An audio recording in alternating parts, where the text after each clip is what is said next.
Hello दोस्तों, आप सभी के चैनल पर स्वागत है। आज की इस वीडियो में हम क्लास नंबर 19 करेंगे, जो कि आपके ग्रुप डी से रिलेटेड है। इससे पहले हम और भी क्लास ले चुके हैं। 18 क्लास आप चैनल पे आपको मिल जाएंगी। ग्रुप डी के नाम से आपको चैनल पर प्लेलिस्ट बनी हुई है, वहाँ पर आपको ये सारी क्लासें मिल जाएंगी। हम 30 दिन तक लगातार 30 क्लासें करने वाले थे, लेकिन बीच में कुछ क्लासें रह गई, तो उन्हीं को हम आगे कंटिन्यू करेंगे। हमारी ये 3 क्लास कंप्लीट हो जाने के बाद हम और आगे प्रैक्टिस जारी रखेंगे। तो हम इन वीडियो में जो पिछले साल ग्रुप डी में, एनटीपीसी में या रेलवे के किसी एग्ज़ाम में जो क्वेश्चन साइंस के पूछे गए हैं, उनको हम इधर प्रैक्टिस करते हैं। और यही क्वेश्चन जो आपके हैं, ये सेम टू सेम अगली दूसरी परीक्षाओं में रिपीट होते हैं, और चांस है कि जो ग्रुप डी की परीक्षा है उसमें भी रिपीट होंगे। तो आज की वीडियो में हम क्वेश्चन करेंगे। वीडियो में आगे बढ़ें उससे पहले अगर आप चैनल पर पहली बार आए तो आपसे रिक्वेस्ट है कि आप चैनल को सब्सक्राइब कर लें और बेल आइकन को भी ऑन कर लें, ताकि आप तक हर एक वीडियो की जो अपडेट है वो आप तक पहुंचती रहे। तो आज हम क्वेश्चन करेंगे, वो आपके होंगे उत्प्लावकता और आर्किमिडीज के सिद्धांत। पहला क्वेश्चन है आपका, द्रव में पूर्णतः आंशिक रूप से डूबे हुए किसी पिंड पर ऊपर की ओर लगने वाला उत्प्लावन बल पिंड द्वारा विस्थापित द्रव के भार के बराबर होता है। यह कथन खाली स्थान से संबंधित है। तो आपका जो कथन है ये आर्किमिडीज के जो सिद्धांत है उससे रिलेटेड होता है। तो ऑप्शन नंबर ए आपका राइट आंसर हो जाएगा। आप ये देख सकते हैं, ये एनटीपीसी में स्टेज 2 में 2022 में क्वेश्चन पूछा गया था। आपके यही क्वेश्चन बार बार परीक्षाओं में रिपीट होते हैं। क्वेश्चन की हम डिटेल जान लेते हैं। आर्किमिडीज का सिद्धांत, इसके अनुसार कोई वस्तु जो द्रव में पूर्णतः या आंशिक रूप से डूबी हुई है, उसके ऊपर द्रव द्वारा ऊपर की ओर लगने वाला उत्प्लावन बल वस्तु द्वारा हटाए गए द्रव के भार के बराबर होता है। इस बल को उत्क्षेप बल भी कहते हैं, अपथ्रस्ट कहते हैं।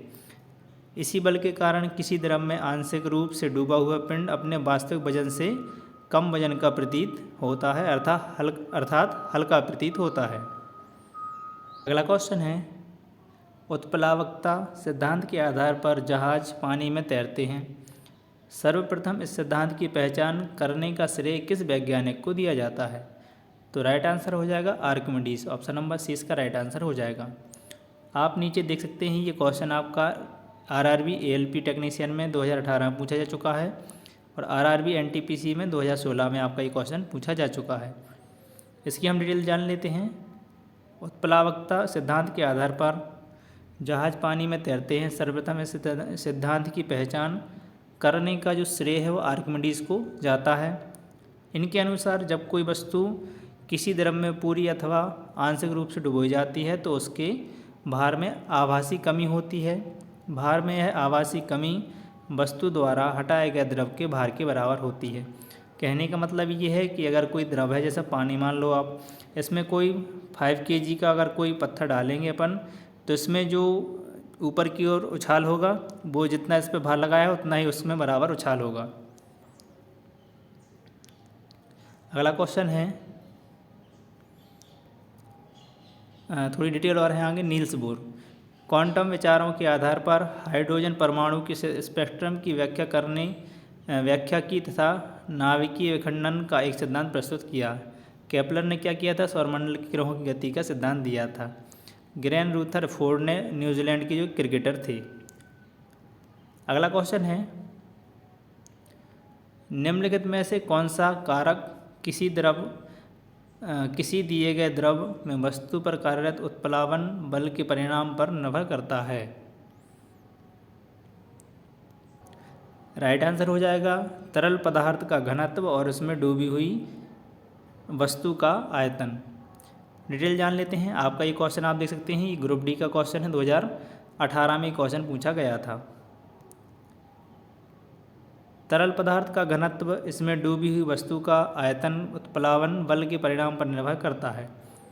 किसी तरल, द्रव या गैस में आंशिक या पूर्ण रूप से डूबी किसी वस्तु पर ऊपर की ओर लगने वाला बल उत्प्लावन बल कहलाता है। उत्प्लावन बल नावों, जलयानों, गुब्बारों आदि के कार्य के लिए जिम्मेदार है। इस सिद्धांत का प्रतिपादन सबसे पहले आर्किमिडीज ने किया था।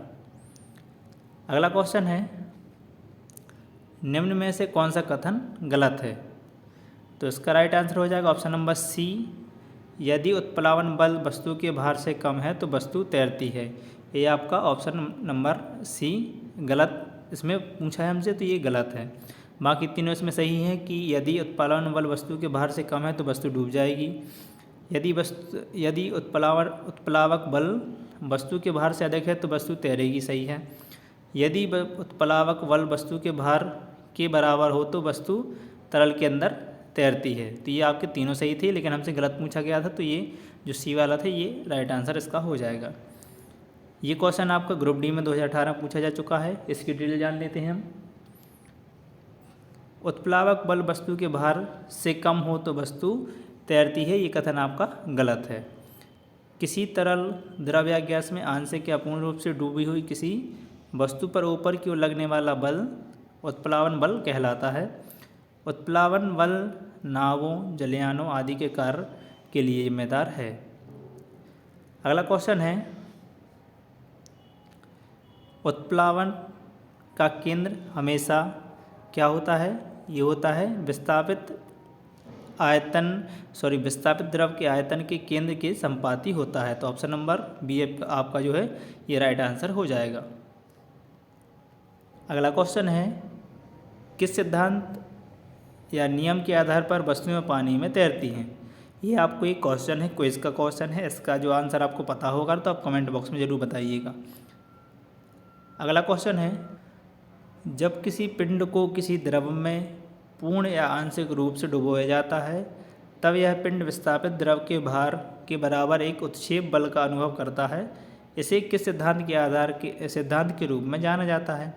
तो ये आपका जाना जाता है आर्किमिडीज का सिद्धांत। ऑप्शन नंबर बी आपका इसका राइट आंसर हो जाएगा। अगला क्वेश्चन है, इसकी हम डिटेल जान लेते हैं थोड़ी सी। आर्किमिडीज सिद्धांत, जब किसी वस्तु को किसी द्रव में डुबोया जाता है तो वस्तु पर एक ऊर्ध्वाधर मतलब ऊपर की ओर एक बल कार्य करता है, जिसे उत्प्लावन बल कहते हैं। इसका मान वस्तु द्वारा हटाए गए द्रव के भार के बराबर होता है। उत्प्लावन बल का मान वस्तु की द्रव में गहराई पर निर्भर नहीं करता। यह द्रव के घनत्व तथा वस्तु के आयतन के सीधे समानुपाती होता है। यह वस्तु के घनत्व तथा वस्तु के आयतन के सीधे समानुपाती होता है। अगला क्वेश्चन है आपका, आर्किमिडीज के सिद्धांत के अनुसार किसी द्रव में डूबे हुए पिंड द्वारा अनुभव किए जाने वाला उत्प्लावन बल निम्न में से किसके बराबर होता है? तो ये होता है ऑप्शन नंबर बी, पिंड द्वारा विस्थापित द्रव के भार के बराबर होता है। तो ऑप्शन नंबर इसका जो बी होगा ये आपका राइट आंसर हो जाएगा। ये क्वेश्चन आपका जेई सीवीटी सेकंड में 2019 में आपका मॉर्निंग शिफ्ट में पूछा गया था। इसकी हम डिटेल जानते हैं। डिटेल इसकी ऊपर जो डिटेल थी सेम है। अगला क्वेश्चन है आपका, पानी के द्वारा ऊपर की तरफ लगाया गया बल क्या कहलाता है? तो जो पानी के ऊपर की ओर लगाते हैं उसको अपन कहते हैं उत्प्लावन बल। ऑप्शन नंबर सी इसका राइट आंसर हो जाएगा। ये आया था आपका एएलपी में 2018 में। अगला क्वेश्चन है, किसी तरल में आंशिक या पूर्ण रूप से डूबी हुई इसकी जो डिटेल है वो देखते हैं। किसी तरल में आंशिक या पूर्ण रूप से डूबी किसी वस्तु पर ऊपर की ओर लगने वाला बल उत्प्लावन बल कहलाता है। उत्प्लावन बल नावों, जलयानों, गुब्बारों आदि के कार्य के लिए जिम्मेदार होता है। अगर आपको वीडियो पसंद आ रही है तो वीडियो को आप लाइक ज़रूर करें और आपके जो भी सुझाव हैं कमेंट बॉक्स में ज़रूर बताएं। वीडियो बनाने में काफ़ी समय लगता है, तो आप अगर थोड़ा सपोर्ट करेंगे तो और अच्छी हम वीडियो आपके लिए लाते रहेंगे। तो आप वीडियो को लाइक करके हमें मोटिवेट करते रहें। अगला क्वेश्चन है, जहाज़ों की गति में वृद्धि खाली समय पर आधारित है। तो ये आपकी आर्किमिडीज के सिद्धांत पर आधारित है। ऑप्शन नंबर ए आपका इसका राइट आंसर हो जाएगा। अगला क्वेश्चन है, इसकी हम डिटेल देखते हैं थोड़ी सी कि जहाज़ों की गति में वृद्धि आर्किमिडीज के सिद्धांत पर आधारित है। जब कोई वस्तु किसी द्रव में पूरी अथवा आंशिक रूप से डुबोई जाती है तो उसके भार में आभासी कमी होती है। भार में यह आभासी कमी वस्तु द्वारा हटाए गए द्रव के भार के बराबर होती है। इसे आर्किमिडीज का सिद्धांत कहते हैं।